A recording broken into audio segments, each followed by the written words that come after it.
तर त्यांनी अशी शासकीय स्वरूपामध्ये तुम्हाला आज काय आदेश दिले की तुम्ही प्रशासनाने राबवले गेले पाहिजे काही दिले का वगैरे कसं तुम्हीच आहे.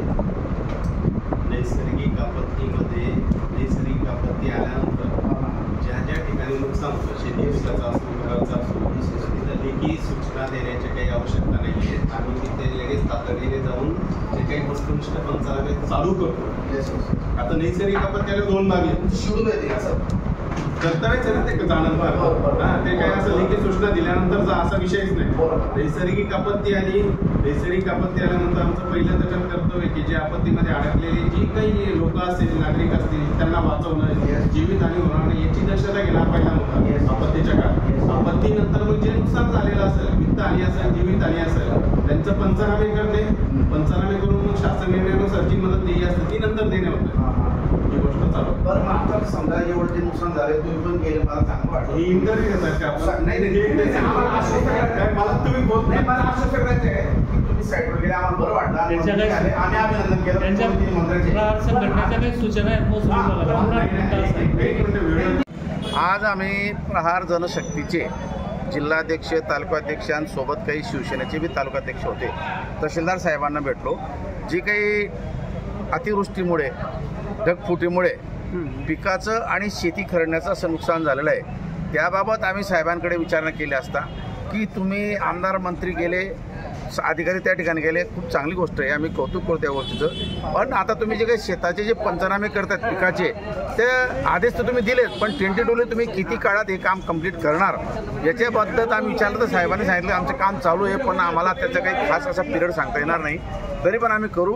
आणि आमची सूचना अशी होती की तुम्ही सरसकट एक सर्कलला हा युनिट घेऊन द्यावं बा असं. ते म्हणे आम्ही सर्कल जरी असलं तरी बाजूला शेतात जर नुकसान नसेल तर आम्ही डिफरन्शिएट करतो आणि पंचनामे करतो.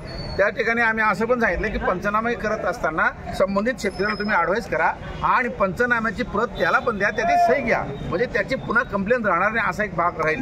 तर त्यांनी म्हटलं की बा मला हे सगळं जरी जमत नसलं तर किमान आम्ही पंचनामा केलेले त्याचं किती पर्सेंटेज आहे अबाव 33% आणि जर असेल त्याला पूर्ण नुकसान भरपाई देऊ आणि त्याची यादी आम्ही जाहीर करू आणि ती यादी आम्ही वेबसाईटवर टाकू व्हॉट्सअपवर टाकू PDF ठेवू आणि तुम्हाला मिळेल. जर तुम्हाला कोणाला शेतकऱ्याला त्याच्यावरती आक्षेप असेल तर तुम्ही आमच्याकडे तक्रार नोंदवा अशी त्यांनी आम्हाला सूचना दिलेली आहे. आणि नियमाप्रमाणे डिझास्टर मॅनेजमेंट म्हणून आम्हाला शासनाचे जे काही नियम घालून दिले त्याप्रमाणे काम करीत आहोत आणि त्याच्यानुसार तुम्हाला रक्कम मिळेल. आणि जर तुम्हाला काही वाढीव रक्कमची मागणी असेल तर तुम्ही शासनाकडे अपील करू शकता असं त्यांचं म्हणणं पडलं. त्याचबरोबर दुसरा विषय आम्ही चर्चेला घेतला की ज्या लोकांना मागे 2024मध्ये वंचित ठेवलं गेलं आणि त्यांचा पैसा दुसऱ्याच्या नावे बोगस खातं उघडून दिला गेला आणि ती केस संदीप महाजन आणि आमच्या तरुण यांनी उघडकीस आणली तर ते वंचित शेतकऱ्यांना पैसा कसा मिळणार. तर साहेब म्हणे की तुमचं कागदपत्र पूर्ण करा KYC पूर्ण करा आम्ही तुमच्या खात्यात पैसा टाकतो. त्या चोरांकडनं जो नंतर निघेल तो निघेल जेव्हा निघेल ना त्याची ते क्रिमिनल केस पण किमान ॲडमिनिस्ट्रेशनने आमच्या वंचित शेतकऱ्यांच्या नावे हा पैसा टाकला गेला पाहिजे.